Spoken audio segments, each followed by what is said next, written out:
In this video, I want to cover the history of tails.exe, Knuckles, and Dr. Robotnik.exe. Now, if you haven't read the creepypasta or played the video game that was based on the creepypasta, you'll probably have no idea as to why Tails is getting his head put on a stake or why Knuckles and Dr. Robotnik are dead to begin with. And probably even more confusing is why they are back as these zombie-like creatures. So first and foremost, you're probably all familiar with Tails and Knuckles because they are two of the protagonists in the Sonic the Hedgehog series in general.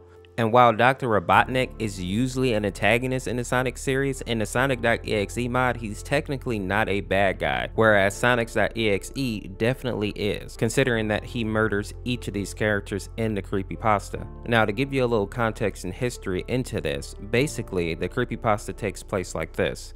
There is a character named Tom who received a copy of this video game from his friend Kyle. His buddy Kyle told him to get rid of the game because he couldn't do it himself and to not play it.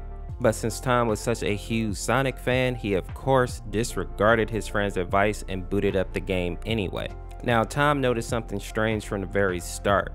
The background screen was like this red, cloudy image that was super weird and ominous, and also the three playable characters are Tails, Knuckles, and Dr. Robotnik, which usually that third character would be Sonic, which was another red flag that Tom completely ignored. And it became very clear after playing with each character and going through their storyline that Sonic.exe was simply chasing these characters down and killing them. What makes it even more creepy though is that each of these storylines were attached to some type of game, as if Sonic.exe thought that they were playthings. We see this start out with Tails, where Sonic tells them that they're going to play hide and go seek, which basically just turns into Sonic chasing you down, and we assume lunging at you because the screen cuts out then and all you hear is this god-awful scream.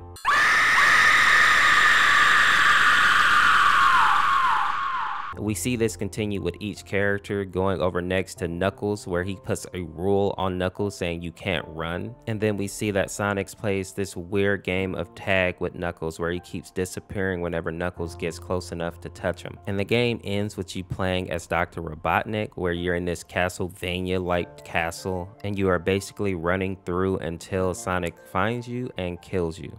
Now, I explained the creepypasta and why these characters are dead, but that doesn't explain why they are alive and well in this Friday Night Funkin' universe battling Boyfriend. And the answer to this is actually really simple. It's because Sonic.exe uses his power to bring these characters back to life and force them to do his bidding. And this relates back to a quote that Tom said in the actual creepypasta that reads like this: "This Sonic was a monster. A pure, evil, sadistic, all-powerful, nightmarish, demented monster. And all his victims, including Tails, Knuckles, Robotnik, and possibly Kyle, are just his little toys. And the game is the very gateway into his chaotic, nightmarish world and the very hell his victims are trapped in." So ultimately, the reason that Sonic.exe has so much power here and is able to bring these characters back to life is because Boyfriend and Girlfriend actually stepped into his realm, that being the video game realm. And in this universe, Sonic.exe is basically a god, like he tells us in the creepypasta.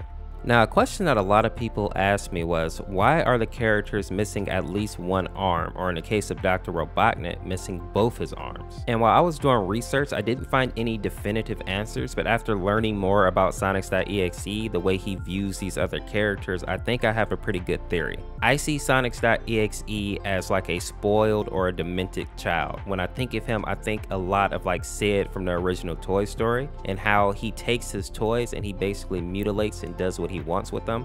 And I basically see Sonic.exe in the same boat. Since he doesn't have value for these characters and he sees them as just his playthings, he doesn't mind ripping off an arm or ripping off both their arms or smashing their face in because they don't have value to him.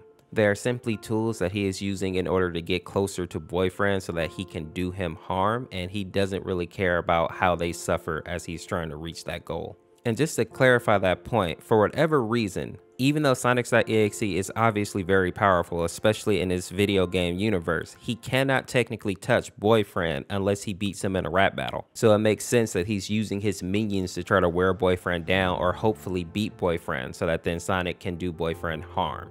Hopefully this video gave you a little more context. If you enjoyed it, make sure to drop a like and give me a peace down in the comment section. And if you want to see more longer videos like this, let me know. And as always, thank you for watching, people. This is Orseofkorse. We'll see you tomorrow with another video. Peace, peace, peace, peace, peace.